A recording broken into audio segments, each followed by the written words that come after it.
Man.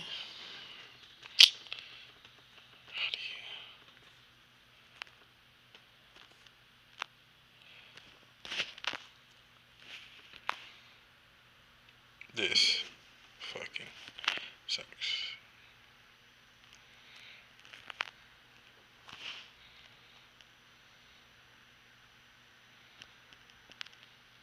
There we go. There we go. Shit. Yep, that's what I wanted. Live.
Nice. Okay, need to fix that thumbnail. My thumbnail's garbanzo. Live reaction channel for the top 100. Win. Yeah. Boom. Let's go. Alright. Share that joint. Sweet.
Tweet out.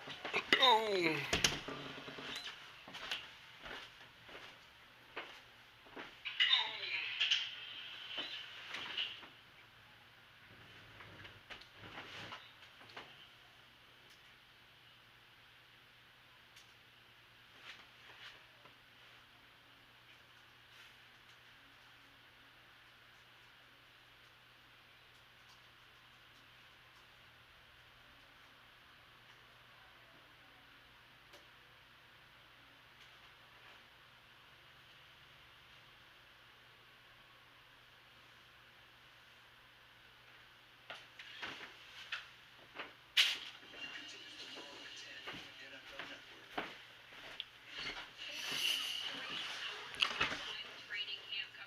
Boom.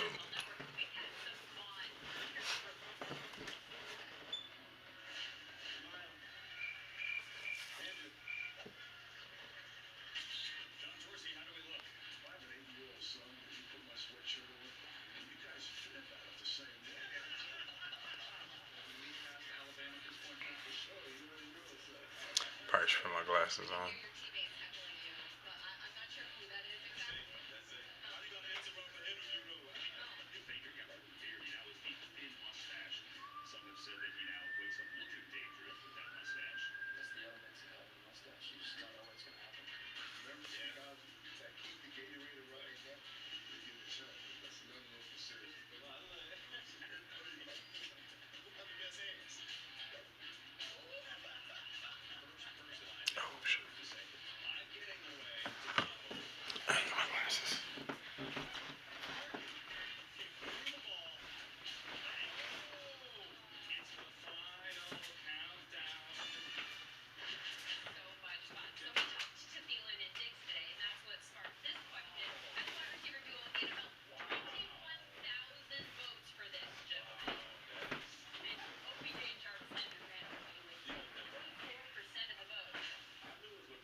we go.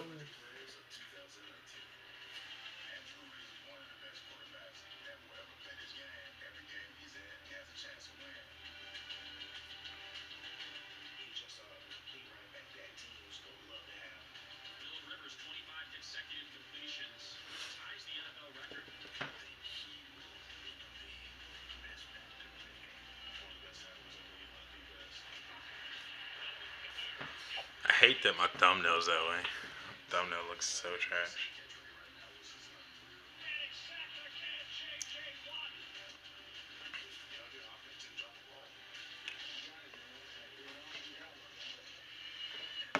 Here we go.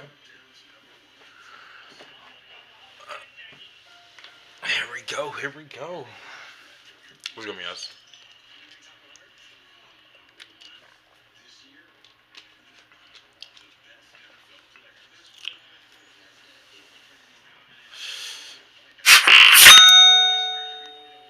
Seriously? I just keep getting notifications on my phone. God, it's so frustrating.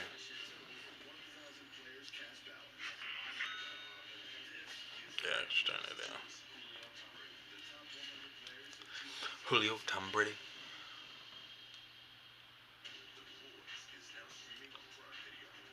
Here we go. Here we go.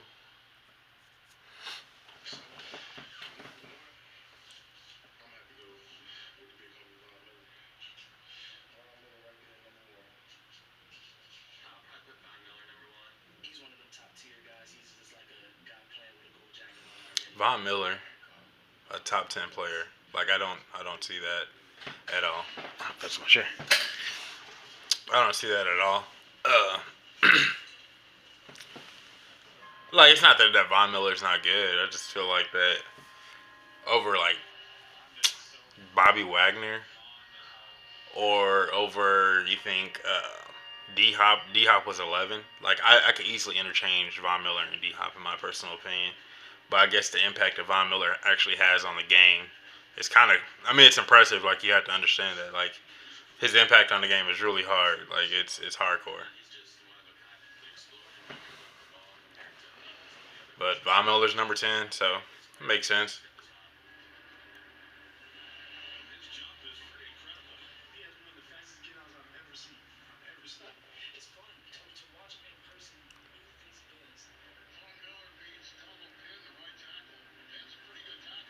The only thing that like intrigues me with Von Miller is that he doesn't have like I'm not gonna say elite strength. I mean, he's still a strong guy, but he doesn't have elite strength. But him being number 10, his speed and quickness just alone just separates him from so many people.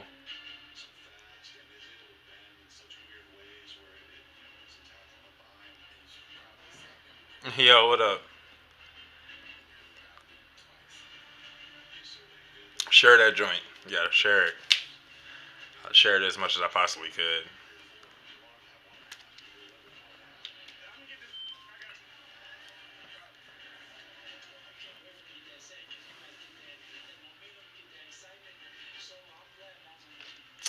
That's crazy. Like Von Miller at number 10. Like this is the thing. Like I'm gonna be critiquing like all night long is D Hop and Bobby Wagner. I feel like got snubbed out of the top 10, but they literally should have been top 10 players. Both of them should have been top 10 players. I feel like I would have taken Bobby Wagner over Von Miller personally. I feel like that. I don't know. Like Denver probably could last without Von, but I'm not sure if Seattle could last without Bobby. Like it's just ah, it's a really tough pill to swallow. Honestly, personally, that's how I feel. No bias bullshit though. Like just because I'm a Chiefs fan doesn't mean I'm being biased.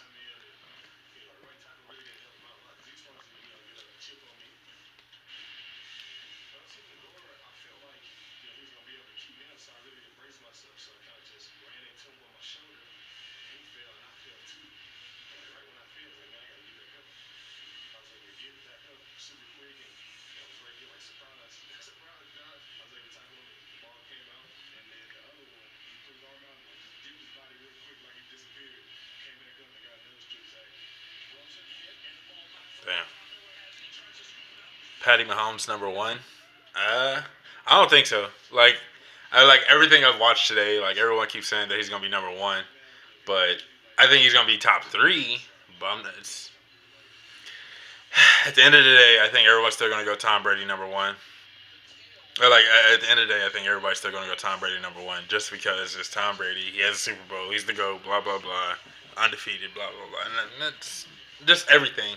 I think like, especially right now, I don't think a lot of people want to give Pat Mahomes that anointed credit. Like they don't want to give him that yet. Uh, Tom Brady's already a Hall of Famer. You know, he got like 485 Super Bowl rings. He's one of the greatest quarterbacks of all time. Personally, I don't feel like that. I feel like he's a solid quarterback for sure, top five quarterback of all time for sure. But to say that he is that good of a player, I'm not sure. Mahomes would have beat him if four wasn't offsides. Would he? Like honestly, like at the end of the day, Tom Brady is actually 2-0 against Pat Mahomes. If we're being honest, and it's just that's what it comes down to is that Tom Brady's beat Pat Mahomes twice. So I mean, at that point, you got to put Tom Brady number one, and you got to put Pat Mahomes number two. Like it's just because of that. Like technically, Tom Brady's beat Pat Mahomes, and I mean that's what it comes down to. You can't do anything about that, honestly.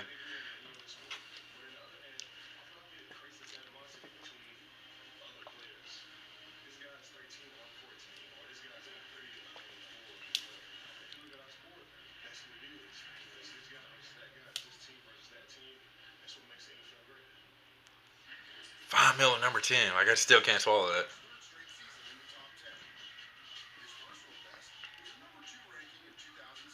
Number two in 2017.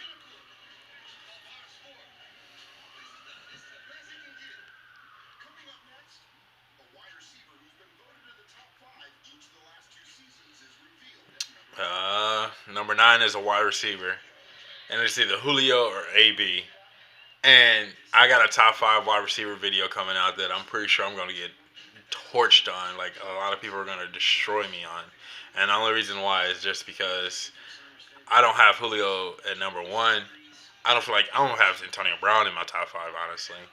And it's not that like I don't think Antonio Brown's not a top five wide receiver. I think he's a really good receiver. Don't get me wrong, but if we're talking about the 2019 season and going into the 2019 season and projecting into the 2019 season, he's had Ben Roethlisberger his whole entire career.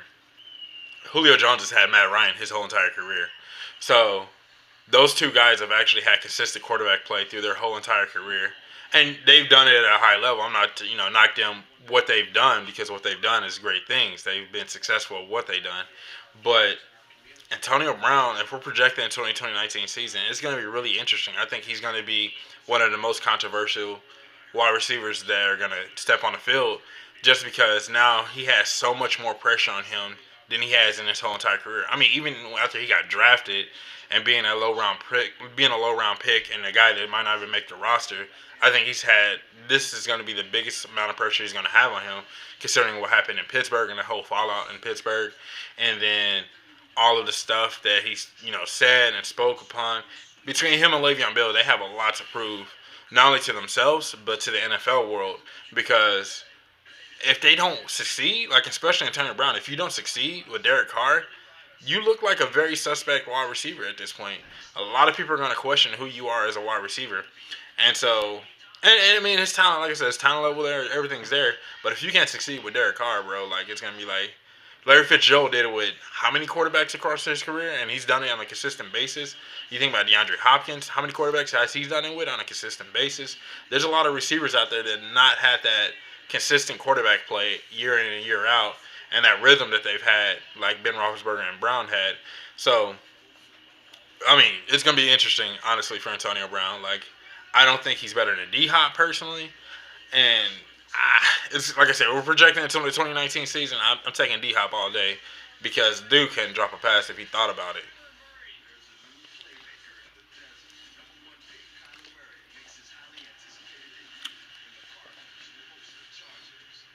I'm interested to see that Cardinal Charger game, that preseason game. Preseason is here. Tomorrow's a Hall of Fame game. I'm dummy hyped for that. Like I'm so excited for that Hall of Fame game tomorrow. That's gonna be so. Oh, like football is back for sure. August 8th, Thursday. So next Thursday. I wonder if that's. I wonder if that's like everybody kicks off. I have to look at the schedule. I wonder if everybody kicks off next Thursday. All right, here we go. Number nine.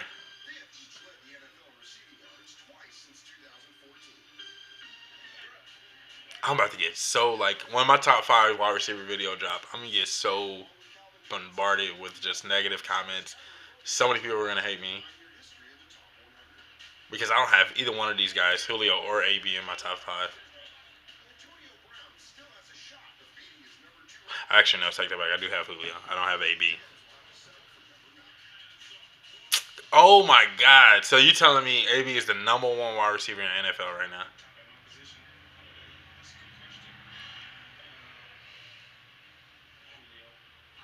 Like even I don't have Julio number one, but Julio or AB over Julio, like that's mind blowing.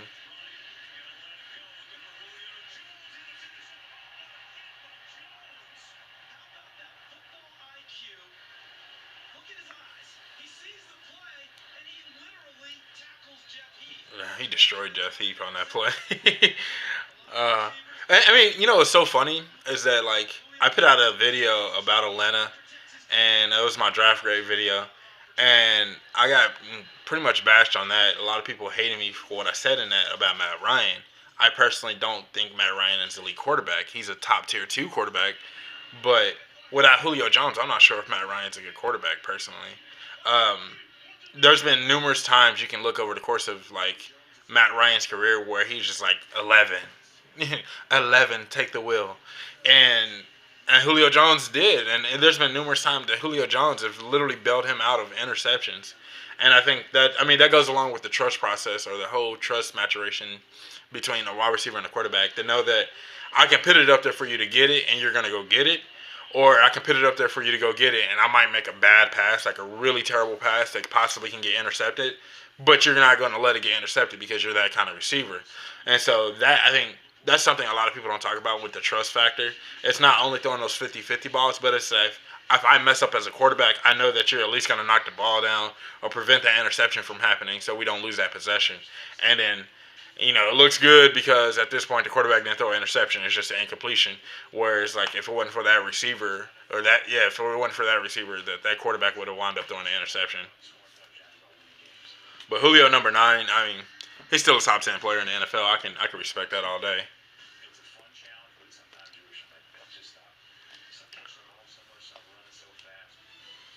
Literally, like for me, like when you look at Julio Jones' career, like they just showed him and Luke Kuechly. It's the one play that he had Luke Kuechly where he went over the top of his head and was just like, "Let me get that off you real quick." And that was like the biggest play in Julio Jones' career, in my personal opinion. I mean, even though that catch that he had in the Super Bowl was mind blowing, but that catch that he made over Luke Kuechly was just God. That was so legit.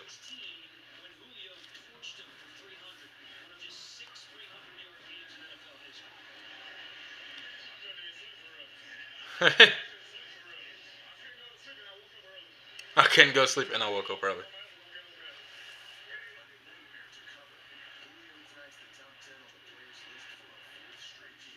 4 straight years, top 10 player in the NFL.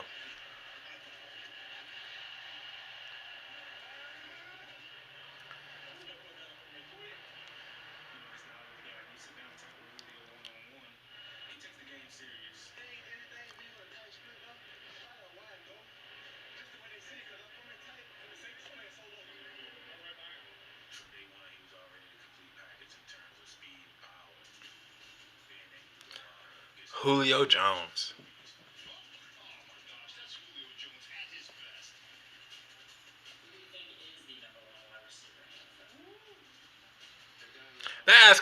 So they're asking Alabama alum who's the number one wide receiver in the league.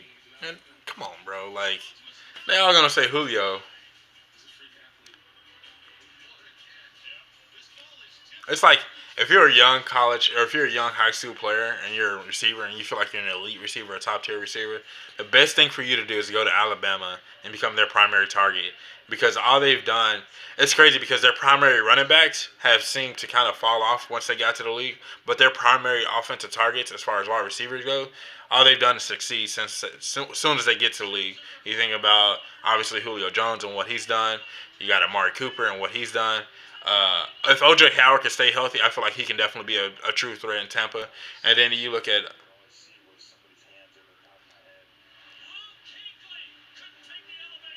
oh They literally just showed that Luke Kuechly play. That was mind blowing. Oh, that play was so legit.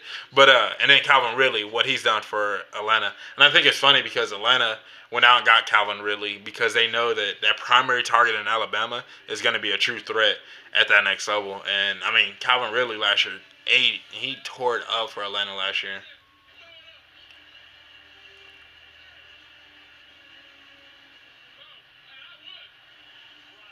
And I would.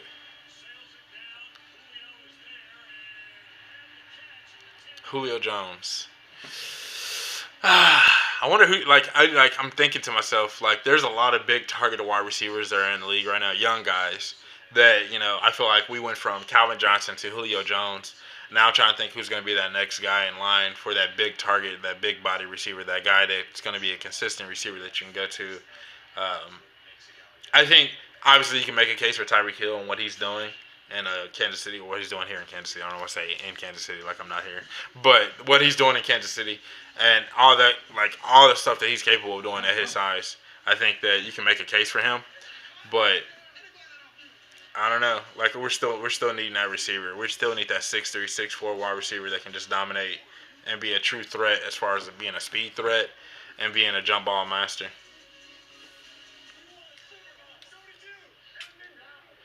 So did you. They like show Tom Brady as if like he could possibly be number 8. Get out of here. It's Drew Brees. Hey, my charger. Hold up. My phone's dying.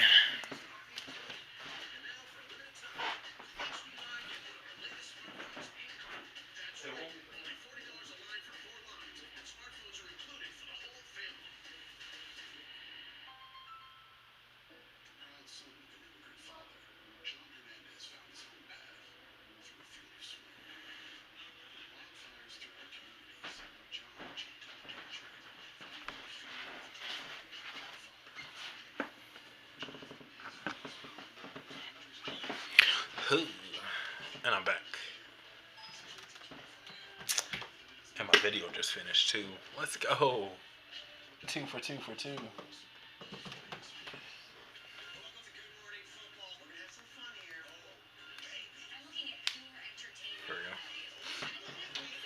Try to get another share out of this.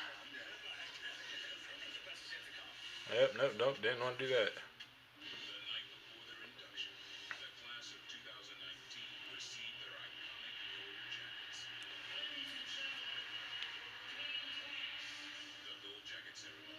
The gold jacket ceremony.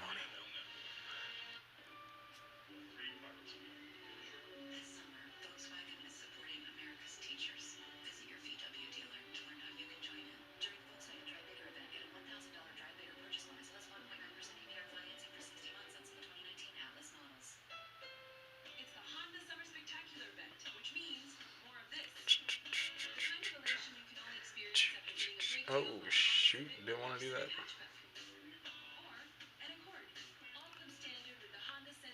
MLB trade deadline. I should put that as one of my hashtags. Today is National Avocado Day on Twitter. What the kind of tomfoolery?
The star receiver like Crabtree.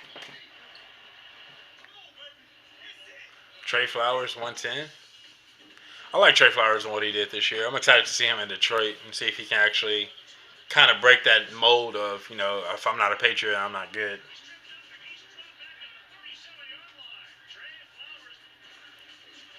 Chris Harris Jr. Honestly, I'm surprised he just didn't even break 90. Chris Harris is actually a pretty decent corner. Not the best corner, but he's a pretty decent corner for sure.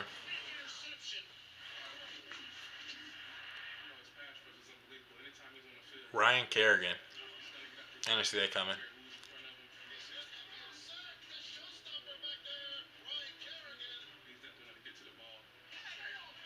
I think Ryan Kerrigan's had like a really quiet, quality career. Like that's not a lot of things players can say. Landon Collins, people sleeping on Landon Collins, bro. Like he has a chance to actually step up this time. Like especially with Washington defense possibly being a top 10 defense, top 5, top 3 defense this year. Landon Collins has a chance to take that defense to the next level for sure.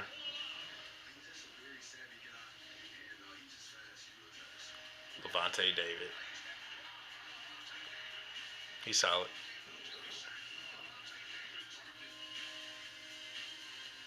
Denzel Ward, he had like early in the season, Denzel Ward actually had pretty good, solid like play.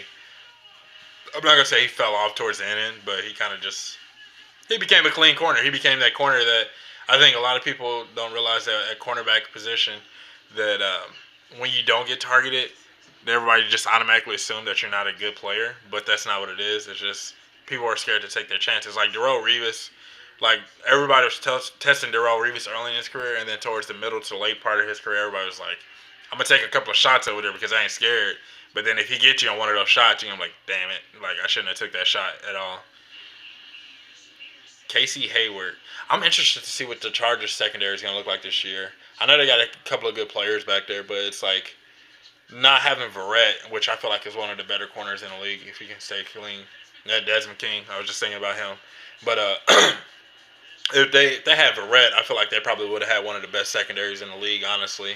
With they took a safety and I can't remember his name. I know they got Drew Tranquil, who I'm really high on, and he took somebody else that I was really high on too. I want to say they got Nasir, yeah. I want to say they got Nasir Adderley and Derwin James with uh, Casey Hayward. Like they're gonna do a lot of stuff there. Richard Sherman 101. I think Richard Sherman right now is just living on his name. If we're being honest, like Richard Sherman can be had personally, in my personal opinion. I think he can be had.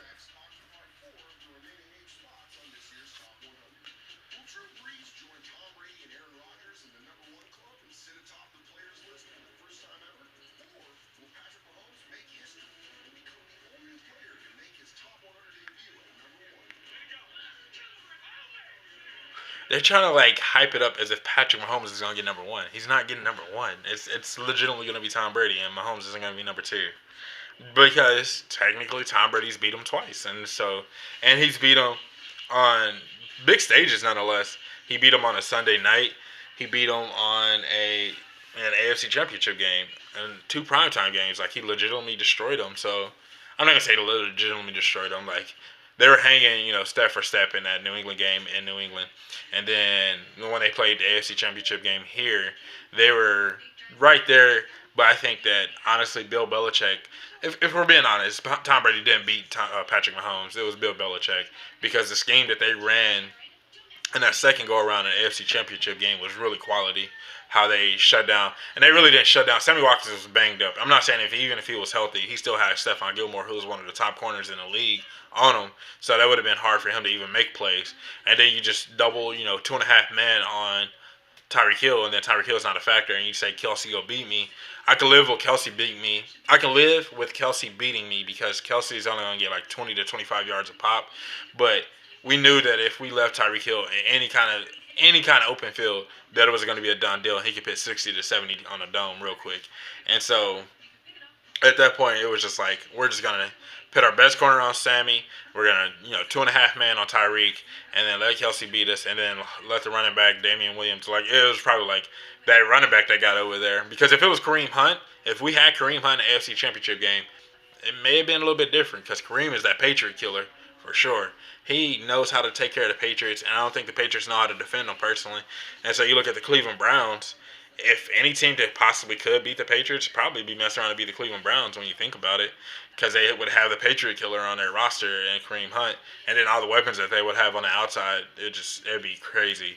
If Cleveland beats the Patriots, and not early season Patriots, I'm not sure if they play the Patriots, but if the Cleveland Browns were some way to beat the Patriots, and not the early season Patriots, like the first 6 weeks, we throw those out, regardless if that's dubs or L's. Like you can't justify those at all for the Patriots. But if they beat the Patriots on the back end of the season or in the playoffs somehow, that means that the Cleveland Browns are the real deal. Because that's when you see the Patriots really hit their full form. It's like they transform throughout the season, and then once they get to that late part of the season into the playoffs, they become that full, complete team that you know that you can't beat because they just have different ways of beating you. They like beat the Chargers. It was crazy. The way they beat the Chargers is they controlled the Chargers with the run game and dominated them defensively and made things really tough.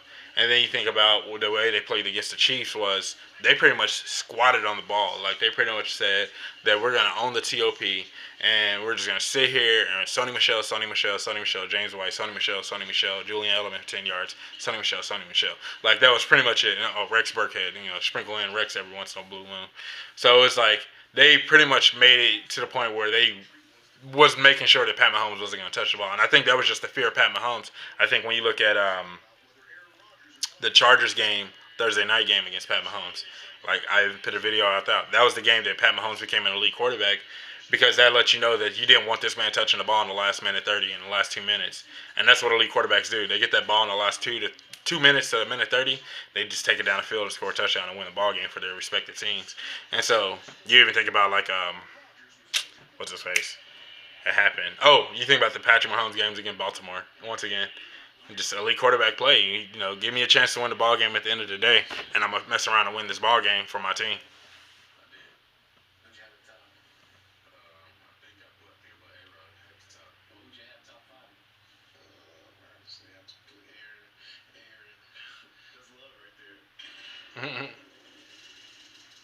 Aaron Rodgers, number 8. Man, been doing it by himself in Green Bay for how long now?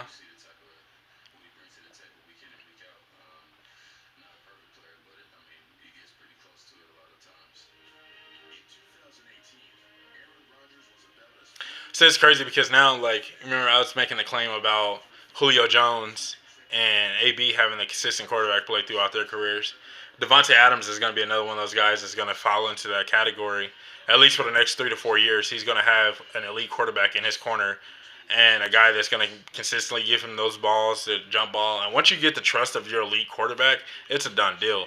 And so you think about any receiver right now, any of the top receivers, honestly, they all have the trust of an elite quarterback. If you have the trust of an elite quarterback, like N'Keal Harry, for instance, if he can get the trust of Tom Brady, oh, N'Keal Harry's going to blow up. But if you can't get that trust, because elite quarterbacks, they give you, a couple of shots at it. Like, all right, bro, you mess me up because I know I can do it, but can you do it? And if you mess me up any kind of way, shape, or form, I'm going to the next guy, and I can turn him into an elite receiver. I can make him look like a good receiver.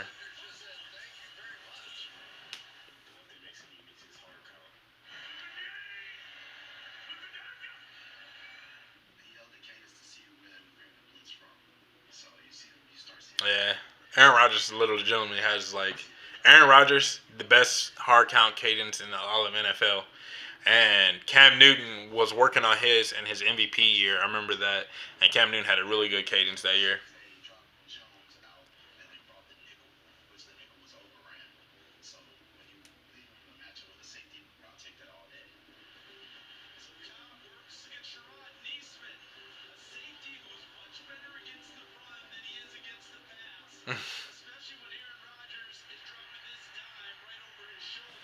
Dots, bro.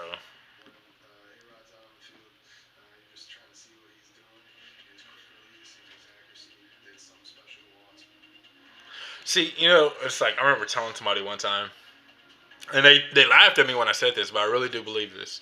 Aaron Rodgers and Alex Smith were the same exact quarterback.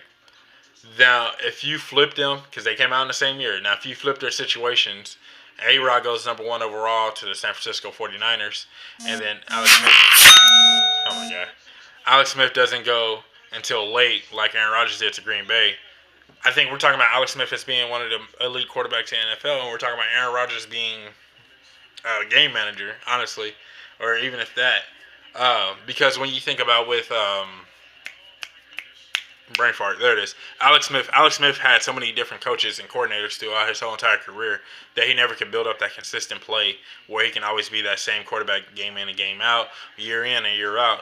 And then I think finally he understood what it took to actually win some ball games without being an elite quarterback and just not putting his team in bad situations. And he just became that captain check down that everyone actually teams hate and like all at the same time.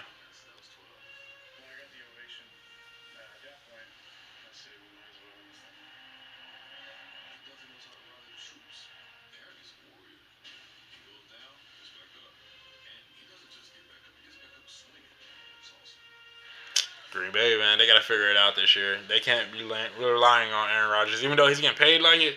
You just can't keep relying on one man because it's gonna be so hard for you to win ball games that way.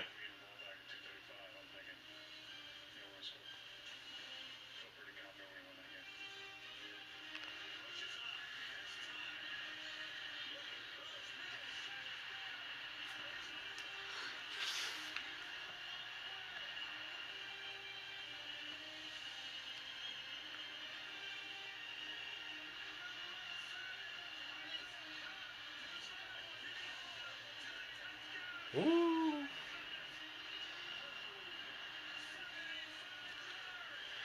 Green Bay without Aaron Rodgers, it'd just be bad. You think about, I seen something on Facebook the other day. Somebody posted something there. It was like, think about having, I think they said 2 decades of elite quarterback play or Hall of Fame quarterback play and only having 2 rings to show for it or something like that. And it's like Green Bay's literally that team. And it's crazy because even you can say the same thing for Indianapolis. Even though Indianapolis had 1 year off, they still went back from one elite quarterback to another elite quarterback. And it was just, it was wild.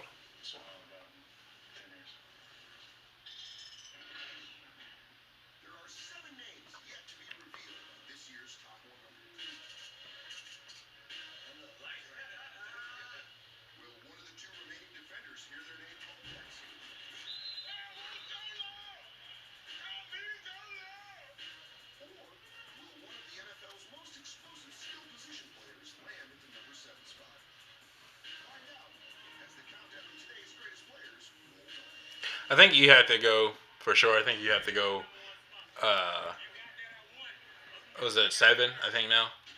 So I think you legitimately have to go Todd Gurley. Or not Todd Gurley, sorry, Antonio Brown, and then Todd Gurley. I think Todd Gurley was a more impactful player for his respective team. And what he's going to be able to do and what he's going to be able to bring to the table is going to be way more impactful, or is way more impactful than I think what AB did for his respective team, or the Steelers, anyways, in that case.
Yeah.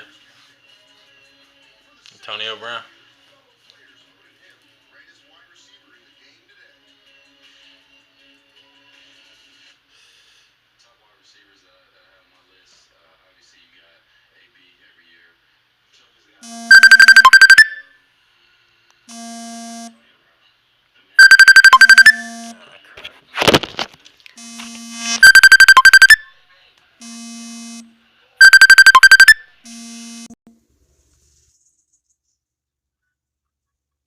Hello. There's your daddy. Yeah. What? What?